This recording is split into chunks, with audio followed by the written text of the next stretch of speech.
וכל הזמן מקבלים רק ברכות מהם. זה עוזר לשבת, הם נשקים לי את היד, הכל כשאני מגיע להם, כל דבר שהוא. אנשים פה באמת מאוד נחמדים, עושים עבודת קודש למען ילדים. עושים את זה מהלב באהבה לאנשים רעבים.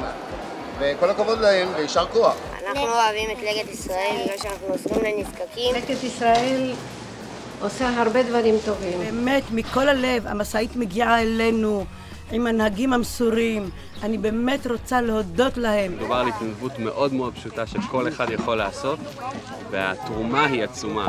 אני חושב שזה עזרה לכאן ולכאן, מה שנקרא בעברית יפה ווין-ווין, שכולם מרוויחים. This organization is bringing super healthy foods to people who might not have the opportunity to eat these foods. Мы благодарим организацию Лекет Израиль, которая оказывает помощь.